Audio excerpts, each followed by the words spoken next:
A seguir, Hora da Notícia.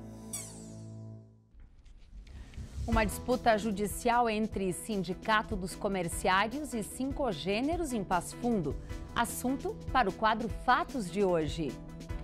Organização para evitar o endividamento. Os encontros sobre educação financeira promovidos pela Socreb.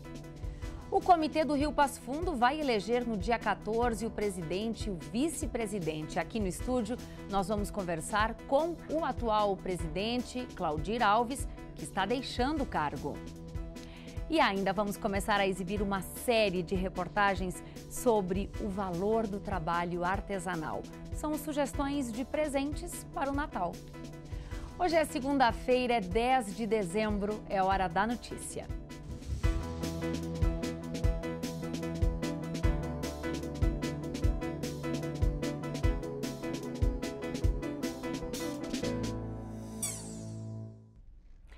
Mostrar situações de endividamento, falar da importância de ter as contas controladas, sabendo quanto se ganha, em que se gasta e o que representa para a empresa ou pessoa ter um planejamento financeiro. Foi a partir destas propostas que a Socreb ofereceu um curso de educação financeira. Tem gente que pega um cartão de crédito e vira um consumidor ninja. E vai passando ali. E sai enlouquecido. O curso é uma oficina de educação financeira que apresenta situações, mostra os riscos e as soluções para os casos de endividamento financeiro, tanto para as empresas quanto para o cidadão.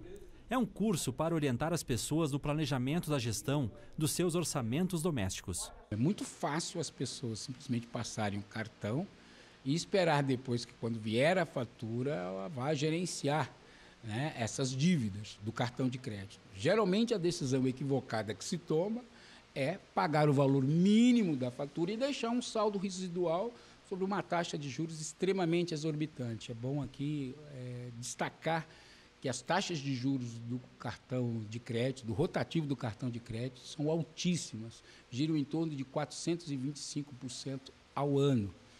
Essa turma é da Socreb de Passo Fundo, Sociedade Cultural e Recreativa Beneficente São João Bosco, que atende crianças e adolescentes em situação de vulnerabilidade social.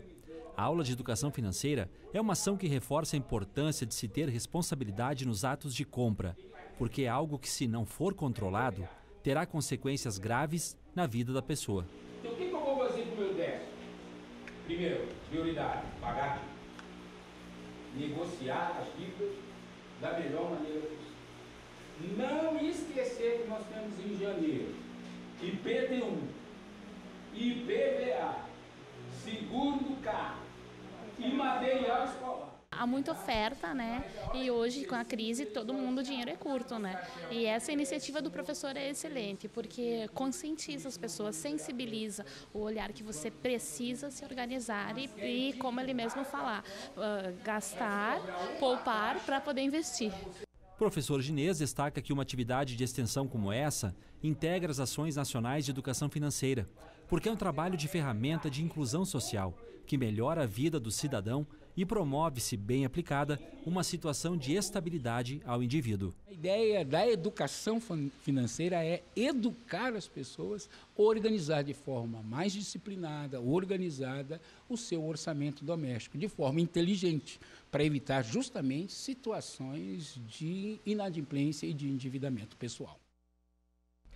O Comitê do Rio Passo Fundo vai eleger no dia 14 o presidente e também o vice-presidente. A eleição será entre 21 entidades que formam o comitê. Quem está com a gente aqui no Hora da Notícia é o atual presidente, Claudir Alves, que está deixando o cargo depois de 2 gestões seguidas. Seja muito bem-vindo, Claudir, ao PFTV. Bom, Thaís. Bom, a gente quer começar entendendo e pedindo para você reforçar a importância deste comitê do Rio Passo Fundo, que seguidamente está aqui na pauta da UPF-TV. Bom, o Comitê da Bacia Hidrográfica do Rio Passo Fundo, ele faz a gestão e ajuda na construção da política de recursos hídricos para a bacia hidrográfica. Então, nós temos 30 municípios, temos problemas, né, principalmente na questão disponibilidade e qualidade da água, né? Então, a gente aqui nas cabeceiras da bacia, a gente tem problemas de quantidade de água. Dentro do plano, a gente tinha indicação que a qualidade da água estava com problema na região de Passo Fundo e Erechim. Hoje, com os estudos feitos pelo projeto Rio Passo Fundo, a gente percebe que também nos municípios menores existe sim uma queda na qualidade da água desta bacia. Então são os problemas que a gente vivencia no dia a dia, as rotinas que a gente tem que fazer, as proposições. Então, como o comitê não é executivo, a gente propõe, delibera, são situações que a gente ajuda então na construção da política de recursos hídricos dentro do estado e principalmente aqui dentro da bacia. Ainda com relação à queda na qualidade da água em Passo Fundo, Erechim e agora a constatação também de pequenos municípios, essa queda na qualidade ela é provocada pela mão do homem.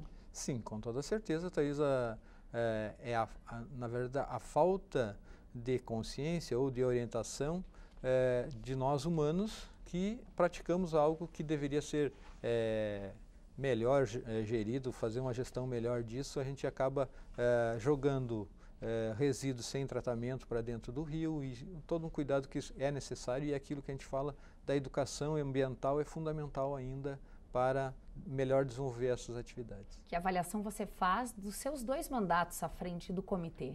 Olha, se a gente conseguiu tirar um pouquinho o comitê, eu sempre falo que a nossa primeira ideia era tirar o comitê de dentro dos portões da UPF. E a gente conseguiu sim isso através de ações de educação ambiental, o próprio projeto Rio Passo Fundo, que teve aqui dentro da UPF mais de 13 mil visitantes nas exposições. A gente falhou, e isso não é culpa somente do comitê, e sim da estrutura de Estado, na questão do término do plano de bacia, que seria a fase C, que são os planos de ações, mas demos visibilidade ao comitê. O comitê hoje tem outra perspectiva, né? Mesmo na troca de gestão para o biênio 19-20, a gente tem outra perspectiva para o comitê de bacia. Bom, aproveitando a tua vinda aqui, Claudir, qual é o alerta que hoje o comitê está fazendo com relação à água em Passo Fundo? A gente sempre tem conversado sobre a questão que a gente tem o privilégio então de residir nas cabeceiras da bacia hidrográfica, mas aqui a gente não tem um grande rio. Então o volume de retirada de água da bacia hidrográfica do Rio Passo Fundo é muito grande. O rio não consegue se autodepurar no trecho urbano e a gente vai ter sempre esse problema assim nesta região. Então a gente precisa que a sociedade como um todo elenque várias ações para a proteção das nossas nascentes. Com relação à eleição, como acontece a escolha, então, do presidente e do vice? Então, é um processo que vem já desde outubro para fazer as inscrições das entidades. Foram 28 instituições que se inscreveram, porém algumas não vieram na reunião do dia 4, então essas não estão habilitadas a votar. Dentre essas 21 entidades que estão habilitadas, deve acontecer, então, até o dia 12, a inscrição para chapas ou mesmo individual para candidaturas à presidência e à vice-presidência. O melhor, o que tiver maior voto, será o futuro presidente. Existe a possibilidade, sim, de uma continuidade do atual presidente como vice-presidente em função de que o regimento interno permite isso. Então, perfeito. A eleição ocorre dia 14, na sala 209, aqui no prédio da Biologia, dentro da própria UPF.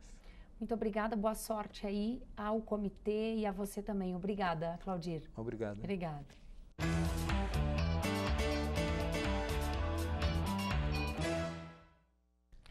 Zulmara, a gente começa o quadro Fatos de hoje te perguntando um pouco mais da história que envolve uma disputa judicial entre o Sindicato dos Comerciários e os Sincogêneros em Passo Fundo, Zulmara. Isso mesmo, Thaís. Sindicato dos Comerciários e Sincogêneros travam uma disputa judicial sobre o funcionamento dos supermercados nos feriados. No final da tarde de sexta-feira passada, o Sindicato dos Comerciários ingressou com 4 ações na Justiça do Trabalho para impedir a abertura dos supermercados. As decisões couberam a 2 juízes de plantão que negaram as liminares, garantindo a abertura dos estabelecimentos no sábado, que foi feriado municipal da padroeira de Passo Fundo. A divergência jurídica está na interpretação de alguns pontos da nova legislação trabalhista e do decreto presidencial que declarou neste ano os supermercados como serviços essenciais. Pela CLT antiga, quando os sindicatos não fechavam um acordo coletivo, permanecia em vigência o acordo anterior. Com a reforma trabalhista, a partir de agora, quando o acordo coletivo não é fechado, o acordo anterior deixa de existir e volta-se à estaca zero de negociações.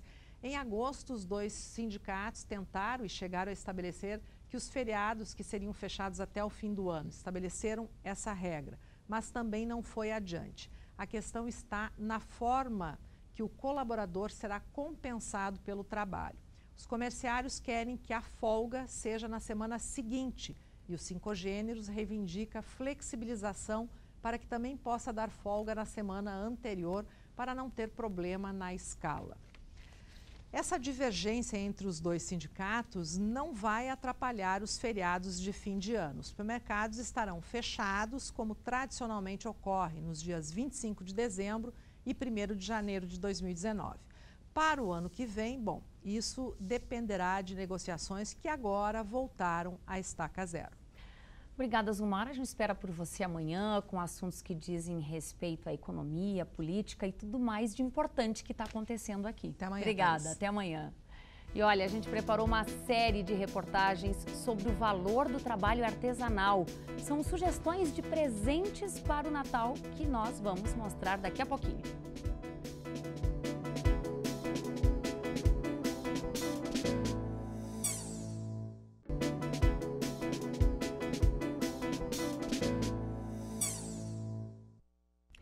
E olha, o cuidado com o meio ambiente, ele deve ser estimulado desde cedo. Há pouco a gente ouvia aí o presidente do Comitê das Bacias Hidrográficas e do Rio Passo Fundo falando sobre as dificuldades. E o programa Universidade Aberta desta semana mostra um projeto para incentivar a educação ambiental através de práticas com crianças e jovens. O programa vai ao ar hoje às 8h30 da noite, tem reprise terça e quinta-feira.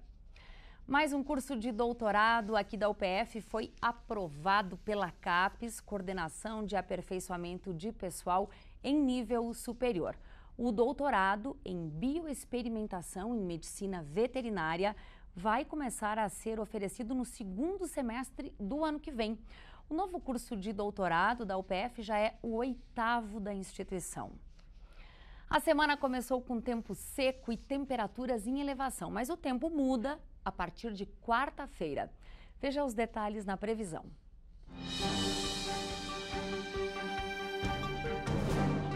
A terça-feira será de sol com poucas nuvens, mínima 20 e máxima 30 graus. Na quarta-feira haverá aumento de nuvens no decorrer da manhã e pancadas de chuva à tarde e à noite, mínima 20 e máxima 30 graus. E tem estudante aqui da UPF embarcando para intercâmbio acadêmico. Foram selecionados 28 alunos dos cursos de design de moda, engenharia elétrica, medicina veterinária, também de medicina, história, arquitetura e urbanismo e também do curso de direito. Antes da viagem, eles participaram de uma recepção que foi, então, preparada pela vice-reitoria de graduação. Entre os destinos destes alunos aí estão Itália, Portugal, Polônia, Espanha e México. Essa atividade ela é realizada através do programa de intercâmbio acadêmico aqui da UPF e também através do programa de estágios. Cerca de 2.000 pessoas acompanharam o espetáculo de patinação no sábado em Passo Fundo. O espetáculo Luz, Câmera e Ação, da Escola Patinari, aconteceu no ginásio Teixeirinha. 230 patinadoras de Passo Fundo, Carazinho e Marau apresentaram 15 musicais com histórias de clássicos infantis e também filmes que são campeões de bilheteria.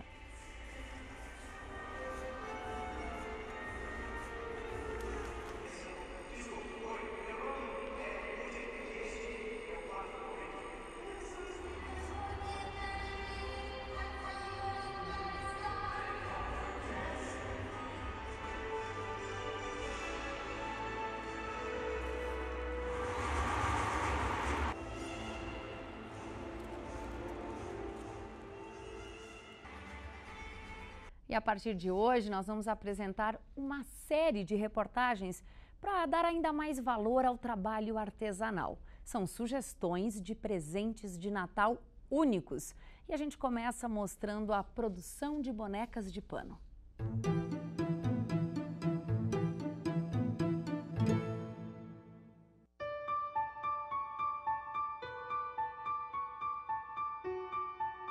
Não sabia costurar, mas eu pensei, eu vou tentar costurar. Eu sou professora aposentada e aí eu senti a necessidade que estava faltando alguma coisa, porque aquela rotina diária que eu tinha da escola, dos meus alunos, na verdade ela foi me fazendo falta. Eu fiquei em casa pensando, mas eu tenho que ocupar o meu tempo em alguma coisa. Eu sempre gostei de fazer trabalhos de artesanato, eu achava muito lindo, mas nunca pensei em me dedicar ou fazer, até porque tinha tempo. Pensei, eu vou costurar, mas eu não tenho máquina. Vou comprar uma máquina.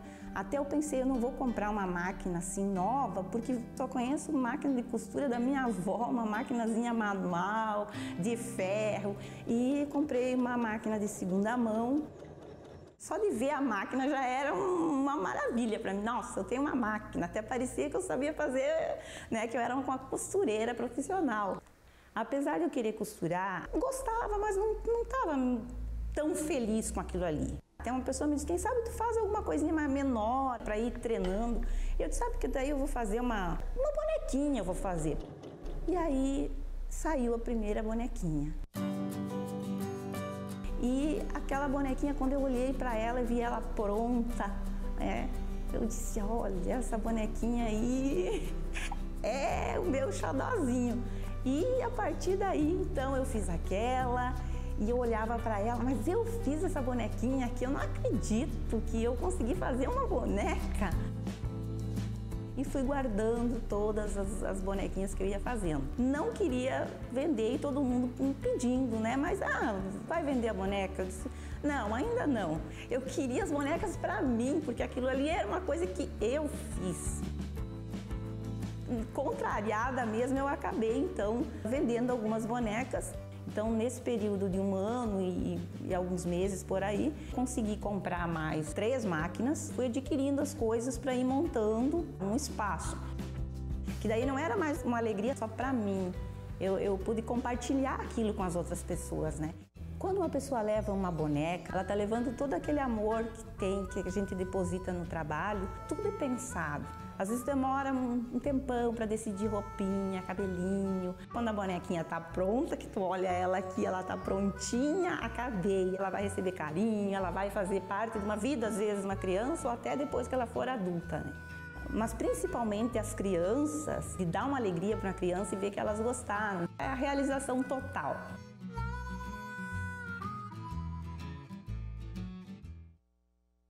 Amanhã tem mais, viu? Essas foram as informações de hoje. Obrigada pela sua companhia. Tenha um ótimo início de semana.